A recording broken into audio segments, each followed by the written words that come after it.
చిత్తూరు జిల్లా పుంగనూరులో ఎమ్మెల్యే పెద్దిరెడ్డి రామచంద్రారెడ్డి పర్యటించారు. మెడికల్ కళాశాలలో ప్రైవేటీకరణ వ్యతిరేకిస్తూ పుంగనూరు నియోజకవర్గంలో 1 కోటి సంతకాల సేకరణ ప్రక్రియ పూర్తయింది.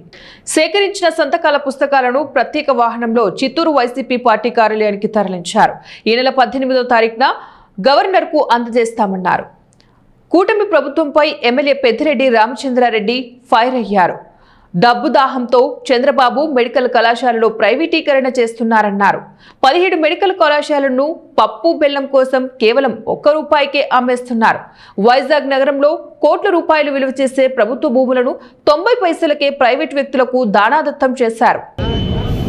వైద్య విద్యను అభ్యసించేదానికి వాళ్ళందరికీ కూడా అవకాశం కల్పించాలని చెప్పి పేదల కోసం ఏ రాష్ట్రంలో కూడా ఏ రాష్ట్ర ప్రభుత్వము చేయనట్లు భారతదేశంలోనే ప్రథమంగా జగన్మోహన్ రెడ్డి గారు 17 వైద్య కళాశాలలు వాటికి సంబంధించి హాస్పిటల్స్ తీసుకొచ్చి వైద్యం కానీ విద్య కానీ పేదలందరికీ అందుబాటులో ఉండాలని చెప్పి ఏదైతే ఆలోచన చేశారో ఈ ప్రభుత్వం వచ్చిన తర్వాత జగన్మోహన్ రెడ్డి గారు చేసింది ప్రతిదీ కూడా తిరగరాస్తూ అదేవిధంగా ఈ మెడికల్ కాలేజీలు కూడా మేము ప్రైవేట్ వ్యక్తులకు ఇస్తాము అని ఏ విధంగా వాళ్ళు చెప్పారో అది తీవ్రంగా అభ్యంతరకరంగా మనకందరికీ కూడా అనిపించింది. కాబట్టి ఈరోజు వైఎస్ఆర్ కాంగ్రెస్ పార్టీ ఆధ్వర్యంలో మన జగన్మోహన్ రెడ్డి గారి నాయకత్వంలో ఇవన్నీ కూడా మనం ఈ మెడికల్ కాలేజీలన్నీ కూడా వైద్య విద్య పేదలకు అందుబాటులో ఉండాలి. కాబట్టి దీన్ని ప్రైవేటైజ్ చేయకూడదు, ప్రైవేట్ వ్యక్తులకు ఇవ్వకూడదు అని చెప్పి మనం ఈరోజు 1 కోటి సంతకాల ఉద్యమానికి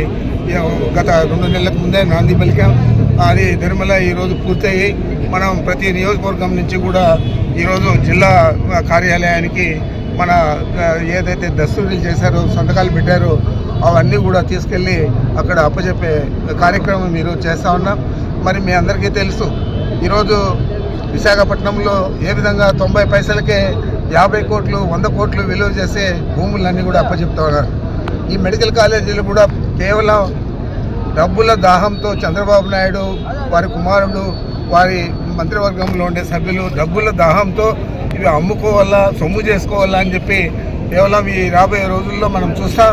కేవలం రూపాయికి 2 రూపాయలకి ఇచ్చే పరిస్థితి ఏదే విధంగా అయితే 100 కోట్లు చేసే భూములకు ఉన్నాయో ఆ విధంగానే ఇవి కేవలం పప్పు బెల్లాలకు అమ్మేసే పరిస్థితి 17 మెడికల్ కాలేజీలు చంద్రబాబు నాయుడు చేస్తూ ఉన్నాడు. దీన్ని తీవ్రంగా మనం వ్యతిరేకిస్తూ ఉన్నాము. దశల వారీగా ఈ ఉద్యమాన్ని ఇంకా ఉధృతం చేయాలని చెప్పి మనం ఏదైతే కంకణం కట్టుకున్నామో ఈరోజు జిల్లా స్థాయిలో జిల్లా అధ్యక్షుడికి ఈ సంతకాలు చేసిన బుక్కులన్నీ కూడా ప్రతి నియోజకవర్గం నుంచి ఆ నియోజకవర్గానికి